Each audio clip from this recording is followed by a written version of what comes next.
Che, ¿qué onda? ¿Todo bien? Hoy nos metemos de lleno en una de las épocas económicas más bisagras de la Argentina. Una década que para muchos fue la fiesta de la pizza con champán, pero para otros una fractura social tremenda. Así que agárrense que vamos a desmenuzar el famoso plan de convertibilidad. Miren este número. No está mal escrito. 3.079%. Esa fue la inflación anual de 1989. O sea, los precios se te multiplicaban por 50 en un solo año. Una hiperinflación que se comía los sueldos, los ahorros, todo. Era un caos absoluto, no se entendía nada. Y claro, frente a este descalabro total, la pregunta que nos hacíamos todos era simple, pero a la vez pesadísima. ¿Cómo carajo se sale de un quilombo así? Hacía falta algo drástico, un corte de raíz. Y esa solución, bueno, llegó con una idea que fue como la llave maestra para frenar esa locura. La primera clave para entender toda esta etapa, el ancla monetaria, el famosísimo 1 a 1. En marzo del 91, el ministro Domingo Cavallo saca de la galera la ley de convertibilidad. La regla era súper simple, pero a la vez una bomba. Un peso iba a valer siempre $1. Punto. Y para que no fuera solo una promesa, el Banco Central no podía imprimir un solo peso si no tenía $1 guardado en las reservas. O sea, chau maquinita. El Estado, por ley, se ataba las manos.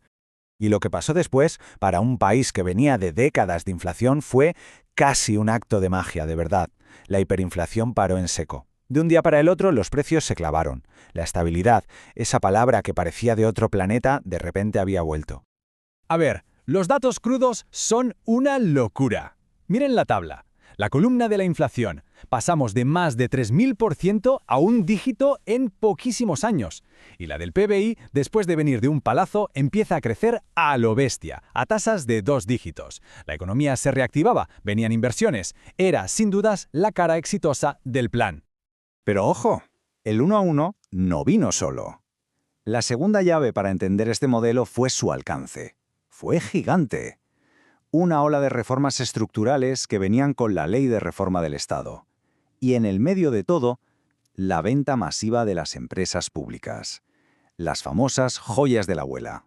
Che, la lista es impresionante. Es que se vendió prácticamente todo. Miren los nombres. Entel, Aerolíneas, YPF, los trenes, el gas, la luz, el agua. Casi todo lo que era del Estado se privatizó, y la mayoría terminó en manos extranjeras. Fue una de las privatizaciones más rápidas y profundas del mundo, ¿eh?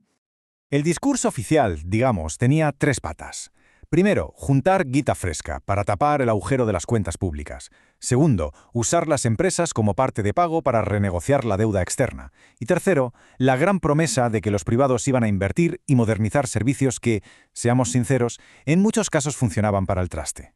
Y bueno, acá llegamos a la tercera y última llave, quizás la más jodida. La forma en que se hizo todo esto y sobre todo las consecuencias. Porque mientras la macroeconomía parecía un paraíso, por abajo se estaba cocinando una fractura social tremenda. Esta placa lo resume perfecto. Las dos caras de la misma moneda. Por un lado, sí, estabilidad de precios.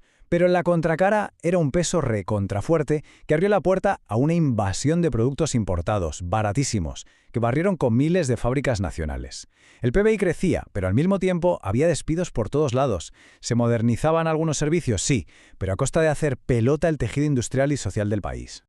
¿Y este gráfico? Bueno, este gráfico duele. El desempleo, que estaba en un 6,5% cuando arrancó el plan, no paró de subir. Para el 98 ya se había duplicado. Y eso que era el mejor momento del modelo. Para 2001 ya estaba casi en 18%. El laburo se precarizó y apareció en escena un actor social nuevo, el piquetero.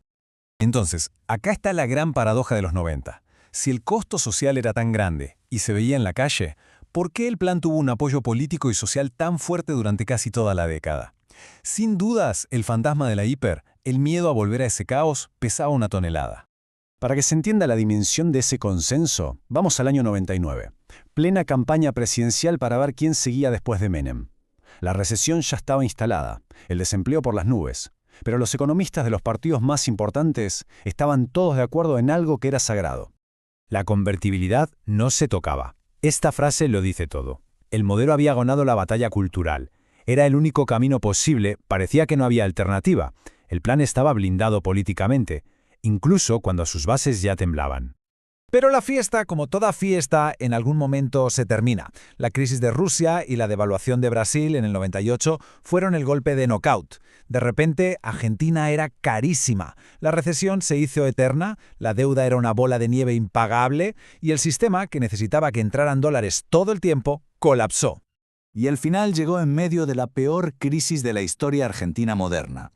Después de la renuncia de la Rúa, el presidente interino Adolfo Rodríguez Saá tiró esta frase histórica frente a un Congreso que, increíblemente, lo aplaudió de pie. Era el default. El modelo se había hecho trizas. Y nos queda esta pregunta picando, que es el debate que sigue hasta hoy. ¿Fue una herramienta genial para salir de la hiper que después no supimos cómo desarmar a tiempo? ¿O fue, desde el vamos, un espejismo, una ilusión de primer mundo bancada con deuda y desindustrialización que, tarde o temprano, iba a chocar contra la pared? El debate sigue recontra abierto, y la verdad es que sus ecos se escuchan muy fuerte hoy en día. Porque para entender la Argentina de ahora es clave entender el 1 a 1, con todo lo bueno y todo lo malo. Porque la historia, a veces rima. Bueno, gente, gracias por bancar este viaje a los 90. Si les copan estos análisis, no se olviden de suscribirse. Nos vemos en la próxima. Chau, chau.